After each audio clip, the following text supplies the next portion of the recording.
Welcome to Sarhad Yunani Tibia Medical College.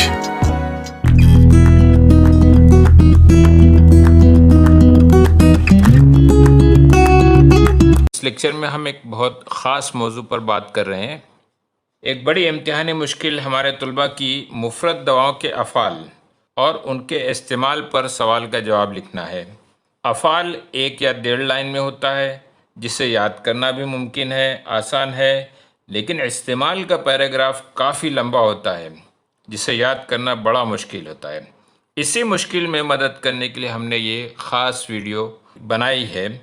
اگلے 15-20 minute میں یونانی طلباء کے اسٹوڈنٹس کے ہاتھوں میں مفردات سبجیکٹ کی ایک بڑی مشکل کی ماسٹر کی، یعنی جسے شاہ کلید کہہ سکتے ہیں، کنجی ہاتھوں میں آ جائے گی، اور کسی بھی دوا کے افعال کی مدد سے آپ بڑی آسانی سے لکھ سکیں گے کہ اس مفرد دوا کا استعمال کہاں کہاں کر سکتے ہیں اور یہ کن کن امراض میں استعمال ہو سکتی ہے۔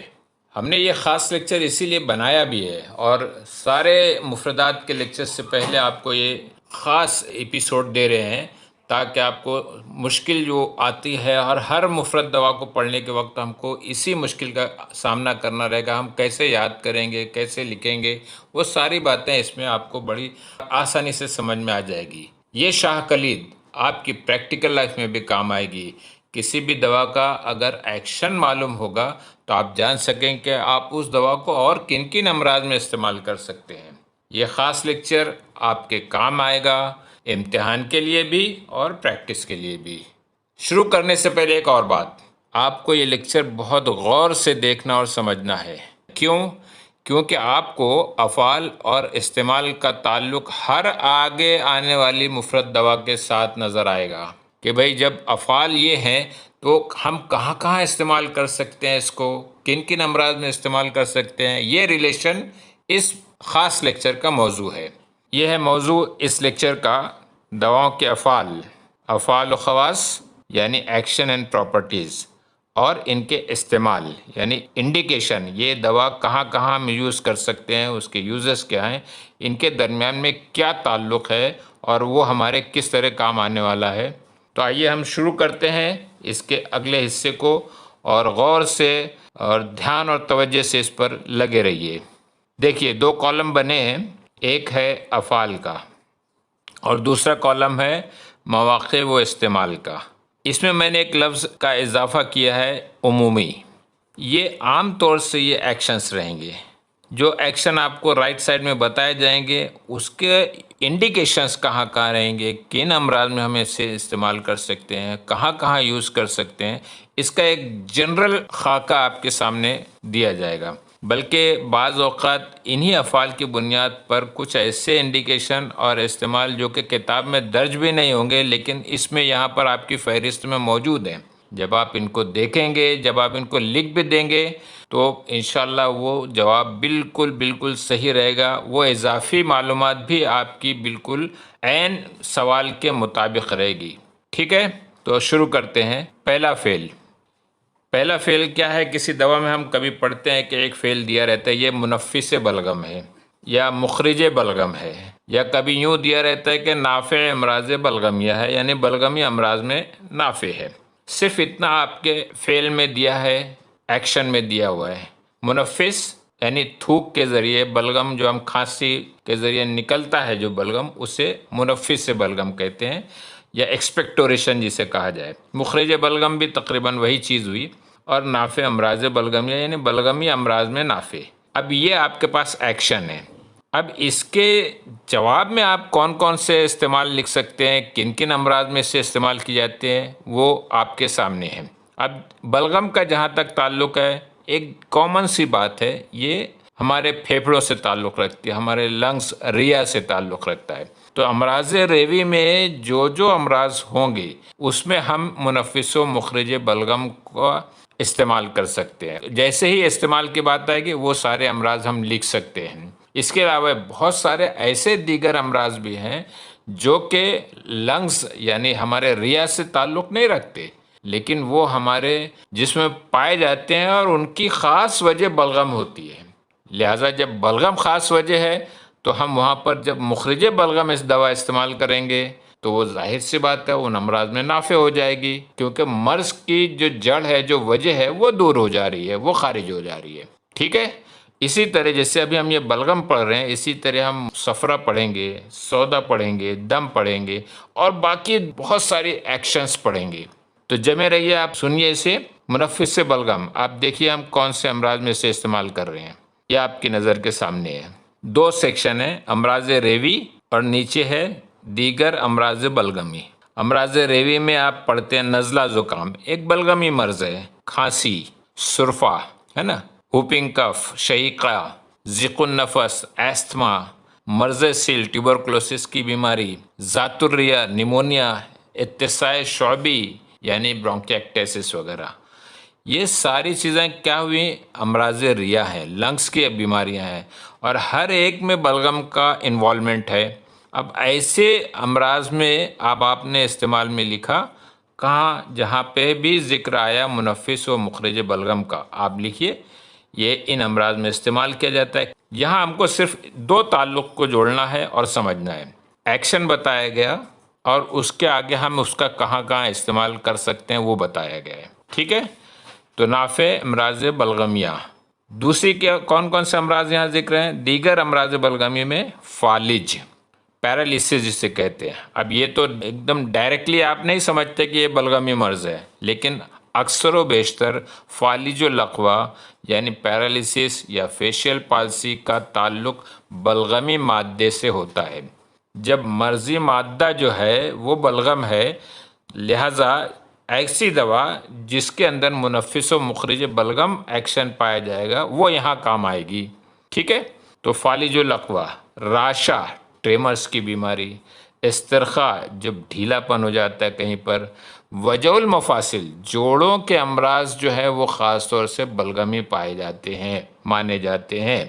ان میں مرضی مادہ جو رہتا ہے بلغمی ہوتا ہے. نقرس، ایک جوڑوں کا مرض، درد کمر، وجع القطن جس سے کہا جاتا ہے، اور درد اعصاب، یہ سارے امراض بلغمی امراض ہیں. اس میں ایکشن کیا جائے گا؟ وہ ایکشن کیا جائے گا جو ہمارے ایکشن کا یہاں پر ذکر ہے، منفس و مخرج بلغم. اور جو دوائیں منفس و مخرج بلغم ہوں گی وہ ان امراض میں کام آئے گی. تو ان کے انڈیکیشنز یہ ہوئے. اسی ترتیب سے میں ابھی پورا لیکچر آپ کو بتاتا جاؤں گا اور یہ آپ کو ذہن میں رکھنا ہے. اس کو میں اگر ریورس کروں ابھی یہاں پر دیکھیے، منفس و مخرج بلغم. ٹھیک ہے. تو آپ کے ذہن میں آ جانا چاہیے کہ یہ کہاں کہاں استعمال ہوگا، کن کن امراض میں استعمال ہوگا. جیسے ایسے امراض ریوی، نزلہ، زکام، لکھیے وہاں پر باقاعدہ آپ لکھ سکتے ہیں، سمجھ سکتے ہیں. بلکہ اپنی پریکٹیکل لائف میں بھی آپ کے ذہن میں یہ بات آ جانا چاہیے کہ جب بھی کسی دوا میں یہ خاصیت پائی جاتی ہے، یہ ایکشن پایا جاتا ہے، تو ہم اسے اور کہاں کہاں استعمال کر سکتے ہیں. نزلہ زکام میں استعمال کر سکتے ہیں، کھانسی کی ڈیفرنٹ کنڈیشنز میں استعمال کر سکتے ہیں، سرفہ ہے، شہیقہ ہے، ضیق النفس ہے، ٹیوبرکلوسس ہے، ذات الریہ ہے. ٹھیک ہے. اسی طرح دیگر امراض بلغمی میں جیسے فالج الاقوی ہے، راشا ہے، استرخاء، وجع المفاصل، نقرس، ان سارے امراض میں استعمال کر سکتے ہیں. یہ رہی دوسری کیفیت. مسکن و مسہل صفرہ جس دوا میں لکھا ہوگا وہ صفرہ کا اسہال کرنے والی ہے، چاہے وہ پیشاب کے راستے نکالے، چاہے اسہال کے راستے نکالے، یا کسی اور راستے سے قے کے ذریعے صفرہ باہر نکل جائے، یا اس کی تسکین، مسکن. جن دواؤں میں یہ فعل نظر آئے گا وہ آپ کہاں کہاں لکھیں گے یا ان کا استعمال کیا لکھیں گے، یہ ہے ان کے استعمال. جتنے امراض صفراوی، یرقان، جانڈس، صفراوی بخار، صفراوی اسہال، ایسے اسہال جس میں جلن ہوتی ہے. قے ایک کیفیت ہے جو صفراوی ہے. متلی و غثیان، کثرت عطش، پیاس بہت لگنا بھی صفراوی مرض ہے. شرع، ارٹیکیریا جسے کہتے ہیں، کھجلی ہوتی ہے. خارش و حکا یعنی کھجلی اور خشک کھجلی، خارش و حکا. ان ساری کیفیت میں ہم مسکن و مسل صفرہ دیں گے. مسل سودا، اب جس دوا میں مسل سودا کا ذکر آیا وہ آپ کہاں استعمال کر رہے ہیں آپ سمجھیے. امراض سوداوی کیا ہیں؟ مالی خولیا، میلنکولیا جسے ہوتے ہیں، جنون، پاگل پن، کابوس، نائٹ میئرس ہوتے ہیں، جیسے کوئی چھاتی پہ کوئی چیز بیٹھ گئی ہے، تنفس رکا جاتا ہے، وہ کابوسی کیفیت ہے۔ بہت سارے نفسیاتی امراض، سرطانی امراض سوداوی امراض مانے جاتے ہیں۔ تو جب بھی آپ کو مسئلہ سودا ہے تو آپ ان امراض کو لکھ سکتے ہیں، ان کیفیات کو لکھ سکتے ہیں۔ مسکن حدت دم، حدت تیزی، جوش، دم میں اگر کوئی ایسی جوش ہے، غلیان ہے، تو اس کو سکون دینے والے حدت دم کی کیفیت۔ جرب و حکہ میں دیکھو آپ، کھجلی ہوتی ہے یعنی صفراوی آمیزش ہوتی ہے۔ حدت و دم، جرب و حکہ، ہیجان، ہیجانی کیفیت ہے نا۔ مصفی خون، ایک دم آسان سے لگتا ہے کہ مصفی خون جہاں پہ رہے گا ہم کہاں کہاں استعمال کریں گے، لیکن اتنی آسانی سے ہم لکھ نہیں پاتے، تو ہم بتاتے ہیں اس مشکل کو دور کرنے کی ترکیب۔ یہ ہے امراض فساد دم، بلکہ یہ چند امراض ہیں، اس میں اور بھی اضافہ آپ کر سکتے ہیں۔ مثلاً آتشک میں آپ استعمال کریں گے مصفی خون والی دوائیں، جزام دے سکتے ہیں، سوزاک ہے، بسور، پھوڑی پھنسی، جرب و حکہ یہاں بھی آیا، داد، فنگل انفیکشن، دموی بخار میں استعمال کر سکتے ہیں۔ دافع تعفن جہاں ذکر آئے گا وہ کہاں ایکشن کرے گی، اس کے انڈیکیشنز کہاں کہاں ہوں گے؟ قروح متعفنہ، ایسے وونڈس جو انفیکٹڈ ہو گئے ہیں، جو رشتے ہیں جن میں سے بدبو آتی ہے، وہ وونڈس میں ہم دافع تعفن دوا دیں گے۔ ورم لسا یعنی جنجیوائٹس جسے کہا جاتا ہے، مسوڑوں میں تکلیف، قلائے دہن، منہ میں چھالے آ جاتے ہیں، ورم لوزتین، قروح اعضائے بولیہ۔ اعضائے بولیہ کیا ہیں؟ کلیہ، گردے، مثانہ، بلیڈر۔ وبائی امراض، دافع تعفن وہاں بھی استعمال ہوگا، ہیضہ میں، طاعون میں۔ مخرش و محمر، یعنی ایسی دوا جو خراش پیدا کرتی ہے یا سرخی لاتی ہے، اس کے انڈیکیشنز کیا ہوں گے؟ ٹھیک ہے، اتنی لمبی فہرست آپ کے سامنے آ گئی، دیکھیے۔ برس ہے، قوبا، برس ویٹیلیگو، قوبا فنگل انفیکشن، بحق یہ بھی ایک قسم کی ہائپو پیگمنٹیشن ہے، وہاں کی رنگت برس کے جیسی ہی کم ہو جاتی ہے، لیکن برس اور بحق کا فرق یہ ہے کہ برس میں جو سفیدی رہتی ہے کسی جگہ کی، وہ ان کے مارجنز بہت کلیئر رہتے ہیں۔ بحق میں تھوڑا رنگ ہلکا پڑ جاتا ہے لیکن مارجن بہت فینٹ رہتی ہے، اتنی کلیئر نہیں رہتی، اور اس میں بحق میں پہلے کھجلی ہوتی ہے، پھر وہ کھرن نکل جاتی ہے، اور وہاں کا کلر جو ہے وہ ہلکا پڑ جاتا ہے۔ کلف، اسے کلازما بولتے ہیں۔ پریگننٹ وومن میں جیسے چہرے پہ ایک رنگت خاص آ جاتی ہے، اسے کلف کہتے ہیں۔ نمش یعنی برتھ مارک جسے لچھن کہا جاتا ہے۔ مسے، وارڈس، نار فارسی ایگزیما کی کنڈیشن۔ نملہ، آکیلا ایسے وونڈ کو بولتے ہیں جو خراب کرتا جاتا ہے، اس حصے کو کھاتا جاتا ہے، وونڈز بڑھتا جاتا ہے۔ داؤس سالب، ایگزیما۔ قروح سائیہ، ہرپس سمپلیکس وغیرہ۔ جس دوا میں جعلی ایکشن لکھا ہوگا وہ کہاں استعمال کریں گے آپ؟ امراض جلدیہ میں آپ استعمال کریں گے، کیونکہ یہ چہرے بشرے کو نکھار پیدا کرتا ہے۔ بہت سارے امراض جو ہیں، جو جلدی امراض، ان کو دور کرتا ہے۔ کلف، نمش، بحق، داد، یہ یاد کرنا رہے گا۔ یہ آپ ایک بار اس ٹیبل کو یاد کر لیے تو انشاءاللہ بڑی آسانی سے آپ کر سکتے ہیں۔ جعلی دواؤں کا ایک اور استعمال بھی ہے، برس الاظفار لکھا ہے، یعنی ناخن میں وائٹنس جو پیچز پڑ جاتے ہیں وہاں پر۔ بہت سارے امراض چشم میں بھی بطور سرما میں استعمال کیا جاتا ہے۔ بیاض چشم، اوپیسٹی آف دا کارنیا، جیسے جالا، پھولا، غبار، اسے ماڈرن ٹرمینالوجی میکولا، نیبولا اور لیوکوما وغیرہ کہتے ہیں۔ مقوی معدہ جہاں لکھا ہوگا، جو ایکشن لکھا ہوگا، اس کے آگے آپ ذوف معدہ میں استعمال کرتے ہیں، ذوف عمام میں استعمال ہوتا ہے، ذوف ہضم، سوء ہضم، وجع الفواد، ہے نا، اسٹمک پین جسے کہا جائے گا، وہاں ہم دے سکتے ہیں مقوی معدہ دوائیں۔ مشتہی اشتہا سے بنا ہے، یعنی بھوک بڑھانے والی، تو ذوف اشتہا میں ہم اس کو دے سکتے ہیں۔ کاسر ریاح یعنی ریاح کو توڑنے والی، کسر کہتے ہیں توڑنے کو، تو ایسے کہاں استعمال کر سکتے ہیں؟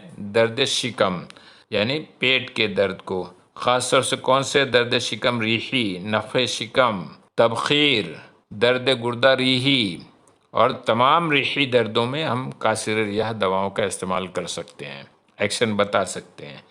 جعلی و مقوی بصر، اوپر بھی ایک لفظ آیا تھا جعلی، اور یہاں بھی ہے جعلی و مقوی بصر، تو یہ ایکشن وہی ہے، اور ساتھ میں کچھ دواؤں کے ساتھ میں جعلی کے ساتھ ساتھ مقوی بصر بھی لکھا ہوتا ہے، وہ آپ کہاں استعمال کریں گے؟ انڈیکیشن کیا ہوئے؟ ذوف بصر، قرح چشم اور خارش چشم۔ مقوی بدن و مسمن بدن، مقوی قوی کرنے والا، مسمن موٹا کرنے والا۔ مقوی بدن و مسمن بدن کے استعمال کیا ہوئے؟ عام جسمانی لاغری، کمزوری، حزال مفرد اور نقاہت وغیرہ۔ مقوی باہ، ذوف باہ ایفروڈیزک دوائی ہے بھی یہ، تو جہاں پہ سیکشول ویکنیس ہے یا ایکسیسیو نائٹ فالس وغیرہ ہیں، پری میچر ایجوکیلیشن ہے، قلت منی ہے، رقت منی ہے، صورت، یہ ساری چیزیں آپ وہاں کے انڈیکیشنز میں آپ آرام سے لکھ سکتے ہیں اور بالکل وہ بیجا نہیں ہوگا، بجا ہوگا۔ مقوی دماغ و حافظہ، یہ ایسی دوا ہوگی جو دماغ کو قوی کرے گی اور ہمارے حافظے کو قوی کرنے والی۔ کہاں استعمال ہوں گی؟ ذوف دماغ، امراض دماغ، ذوف حافظہ، نسیان، ڈیمنشیا، صداع، سر درد میں ہم استعمال کر سکتے ہیں اور راشا کے امراض میں استعمال کر سکتے ہیں۔ اگلا فعل ہے منقی دماغ۔ آئیے اب ہم آگے کچھ تیزی سے اس کو سمجھنے کی کوشش کرتے ہیں اور خاص ایسے افعال پر جہاں پہ ان کے انڈیکیشن کو سمجھنا ذرا مشکل ہے، وہ میں سمجھاتا چلوں گا۔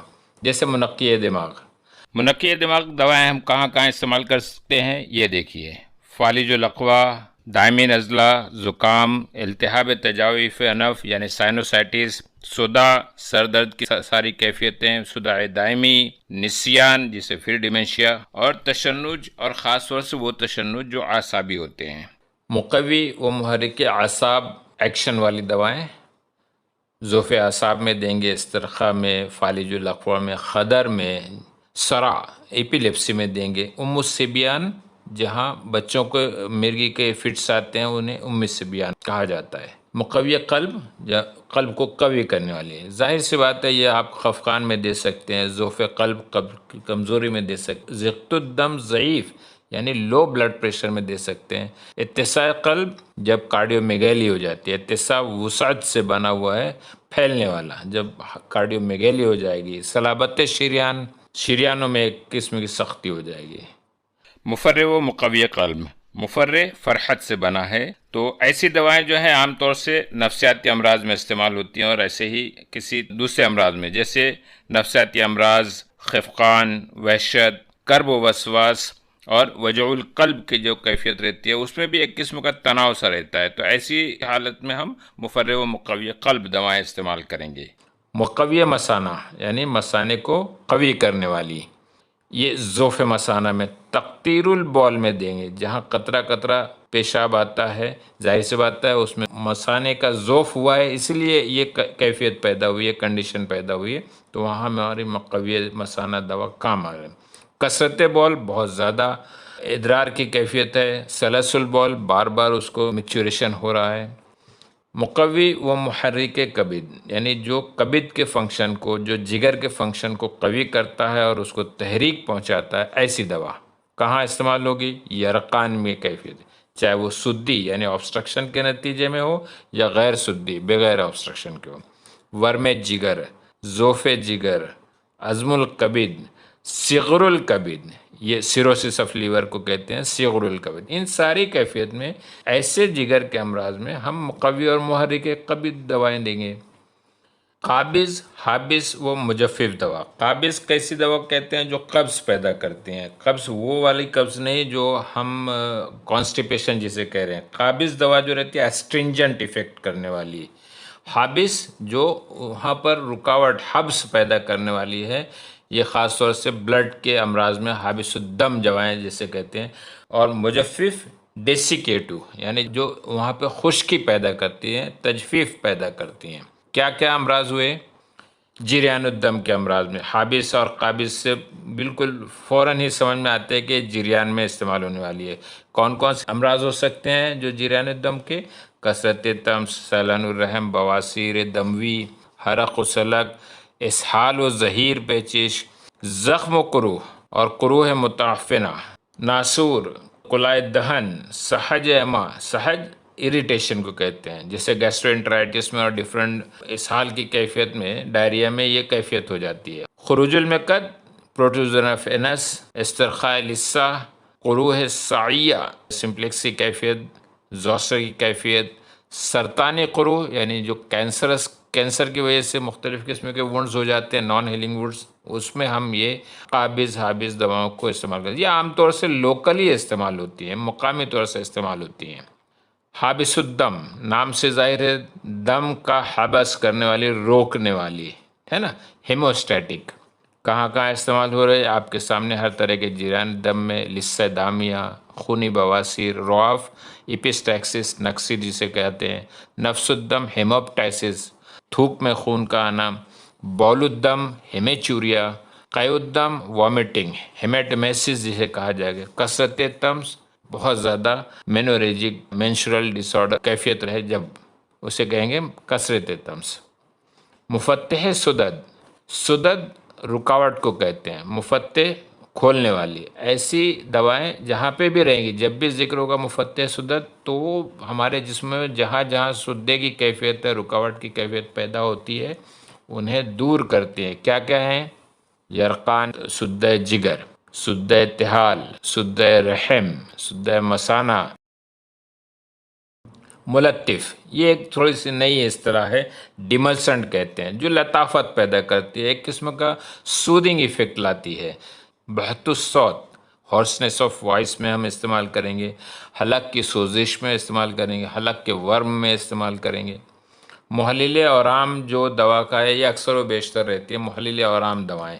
اس میں دو طرح سے ہے، ایک اندرونی محلل آرام ہے اور ایک بیرونی محلل آرام ہے۔ اندرونی طور سے محلل آرام دوائیں کہاں کہاں استعمال ہوں گی؟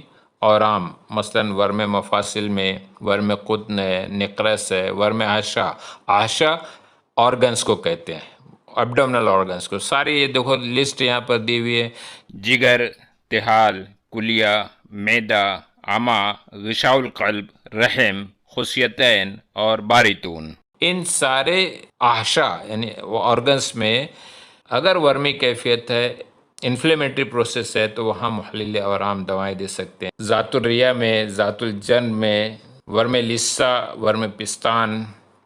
بیرونی طور سے محلل دوائیں، عوارض سلبیہ، سخت قسم کے انفلیمیٹری کنڈیشنز میں، خنازیر جسے ہم لیمفیڈینوپیتھی کہتے ہیں، صلابت مفاصل، آرتھرائٹس میں، یعنی آرتھرالجیا کی کنڈیشن میں جب وہ بہت زیادہ سختی پیدا ہو جائے، اورام مغابن، لیمفیڈینوپیتھی، ورم تعاون۔ مسکن مقامی جو رہتی ہے، لوکل طور سے جو سکون دینے والی ہے، وہ آپ کو وجہ المفاصل میں آپ جوائنٹ پین پہ یا جہاں بھی پین ہے وہاں استعمال کر سکتے ہیں۔ یہ عام طور سے روغن اور تلا کی شکل میں رہیں گے۔ چوٹ اور موچ لگ گئی ہے، ضربہ ہو سکتا ہے۔ مدر بول ڈائیوریٹک، یعنی ایسی جہاں پر ڈائیوریٹک دوائیں ایکشن آئی سامنے، تو وہ ہم کن کن امراض میں اس کو استعمال کر سکتے ہیں، انڈیکیشنز کیا ہیں، یوزز کیا ہیں، وہ آپ دیکھیے۔ احتباس بول، پیشاب رک گئی ہے۔ حسات گردہ و مثانہ، دونوں جگہ پتھری کی کیفیت ہے گردہ اور مثانہ کی۔ استسقائی کیفیت ہے، اسائٹک کیفیت ہے، کیسی؟ استسقاء لحمی ہو جس کو جنرل انحصار کا کہتے ہیں، استسقاء قلبی ہو کسی قلب کی، جسے کارڈیو میگیلی کی کنڈیشن میں ہو جاتا ہے اسائٹک۔ حرقت البول یعنی پیشاب میں جلن۔ مدر حیض، اکثر دوائیں مدر بول اور مدر حیض دونوں ساتھ ہی ساتھ ہوتی ہیں۔ مدر حیض جہاں پہ حیض اگر رک گیا ہے، رکنے کی کیفیت ہے، مرض ہے، کنڈیشن ہے، تو وہاں پر آپ مدر حیض دیں گے، جیسے احتباس حیض ہے، اسر طمس، درد حیض ہے، وہاں پر آپ مدر حیض استعمال کریں گے۔ مخرج جنین و مشیمہ، جو مدر حیض ہوتی ہے وہ اکثر و بیشتر مخرج جنین و مشیمہ ہوتی ہے، یعنی جنین اور مشیمہ پلاسنٹا کو نکالنے والی ہوتی ہیں۔ کہاں؟ جہاں اسر ولادت ہو، پیدائش میں دشواری آ رہی ہے، اسقاط کی بار بار کیفیت ہے، ادھورا اسقاط ہوا ہے، اس میں آپ مخرج دے دیں گے۔ مسدود جنین و مشیمہ، یعنی جنین و مشیمہ آبسٹرکٹ ہو گیا ہے، اسے نکالنے کے لیے ہم ان دواؤں کا استعمال کر سکتے ہیں۔ مدر شیر، دودھ، شیر یعنی دودھ، مدر جو اس کا افراز کرنے والی ہے، جہاں پہ جن ماؤں میں دودھ کی کمی ہوگی وہاں آپ قلت شیر کی کنڈیشن میں مدر شیر دوائیں دیں گے۔ مسکن اوجاع، یہ عالم نام سے ظاہر ہے درد کو سکون دینے والی، اوجاع بھی درد کی جمع ہے، علم درد کو کہتے ہیں۔ تو عام درد، وجہ المفاصل کا درد، عرق النساء، نقرس، وجہ صدر، ذات الجنب، وجہ العضلات، یہ سب میں ہم مسکن اوجاع جن جن دواؤں میں انڈیکیشن دیا ہے، ایکشن دیا ہے، وہاں ہم ان انڈیکیشنز کا استعمال کریں گے، لکھیں گے۔ مسکن اعصاب، جو اعصاب کو سکون دیتی ہیں، اختناق الرحم، ہسٹیریا، جنون و وسواس، خوف، گھبراہٹ، اختناق الرحم کی کیفیت الصبیان۔ کچھ دوائیں مسکن و منوم ہوتی ہیں، جیسے وہاں کہاں استعمال کریں گے آپ انہیں؟ بے خوابی، سحر، سرسام، مال خولیہ، جنون۔ محرک، عرق سے بنی ہے یعنی پسینہ لانے والی۔ نوبتی بخار، ہر قسم کے بخار میں ہم انہیں استعمال کر سکتے ہیں۔ جہاں محرک کا ذکر آیا اس سے ہم لکھ سکتے ہیں کہ ہم انہیں ہر قسم کے بخار میں، تپ کہنا میں یا نوبتی بخاروں میں ہم اس کا انڈیکیشن رکھتے ہیں۔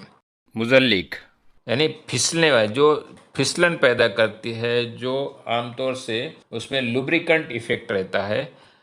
خشونت حلق میں دیں گے، خراش، حلق کی خراش ہے۔ قروح معدہ، جیو اور اسناشری، ڈیو یعنی گیسٹرک السر اور ڈیوڈینل السر میں، قلاع دہن میں، منہ کے چھالوں میں ہم مزلق دوائیں استعمال کریں گے۔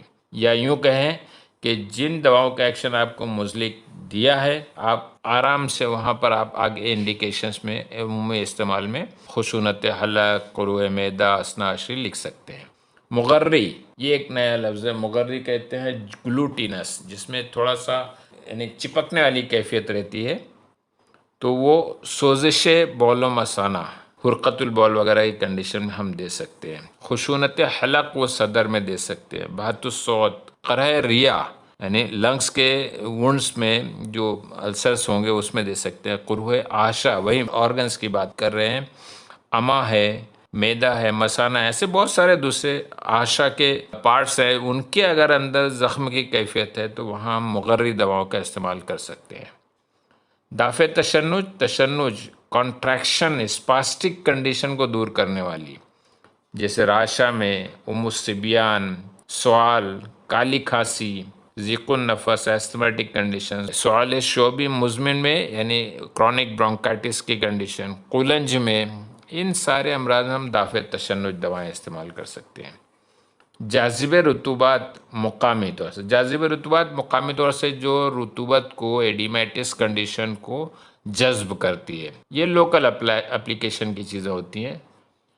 قیلہ مائیہ میں استعمال کی جائے گی، ورم خصیہ پہ لگائیں گے، التہاب مفاصل پہ لگانے سے مفاصل کی جو سوجن ہے، ان کی کیفیت ہے، ایڈیمیٹس کنڈیشن ہے، وہ دور ہو سکتی ہے۔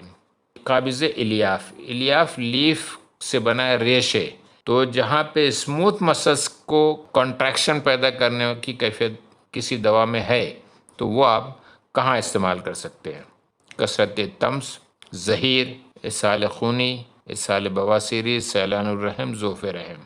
مطیب، مطیب کیسے کہتے ہیں؟ جسے یعنی پلیزنٹ ایفیکٹ لانے والے، طیب اچھے کو بولتے ہیں، تو اس سے مطیب بنا ہے۔ جس دوا میں یہ خاصیت بتائی جائے گی، پراپرٹی بتائی جائے گی، وہ کہاں استعمال ہوگی؟ دانتوں کی صفائی میں اور بدبوئے دہن میں۔ ابھی تک جو ریلیشن میں نے بتایا آپ کو افعال و پراپرٹیز میں یعنی ایکشنز میں اور انڈیکیشنز میں، یہ آپ کو بہت اچھے سے ذہن نشین رکھنا ہے، اور آگے جو دوائیں ہم مفرد 1 بائی 1 پڑھتے جائیں گے، آپ وہاں پر جب جب ان کے افعال و خواص ذکر ہوں گے، اس کے فوراً بعد نیچے مواقع استعمال آتے ہیں اور ترکیب استعمال آتی ہے۔ آپ کو غور کرنا ہے کہ کس فعل کی وجہ سے کون سا استعمال آیا ہے، کون سا یوز آیا ہے، انڈیکیشن ہوا ہے۔ اب اگر یہ جو ریلیشن ہے یہ آپ کو ڈیولپ کرنا ہے، آگے جتنا رہے گا اور اتنی سہولت ہو جائے گی اور اتنا آپ ایکسپرٹ ہوتے جائیں گے۔ جب جب بھی کوئی دشواری آئے کہ کوئی آپ اس میں ریلیشنز کو ڈیولپ نہیں کر پا رہے ہیں، واپس اس لیکچر پہ آئیے، ایک بار اور اس سے غور سے دیکھ لیجئے۔ انشاءاللہ دھیرے دھیرے آپ کی یہ کیفیت ہو جائے کہ you will be very expert in dealing with the action and the relation with the indications. Okay, تو آگے اب ہم حروف تہجے کی ترتیب سے مفردات، ایک ایک مفردات کو پڑھیں گے، سمجھیں گے، پھر اس لیکچر کے ذریعے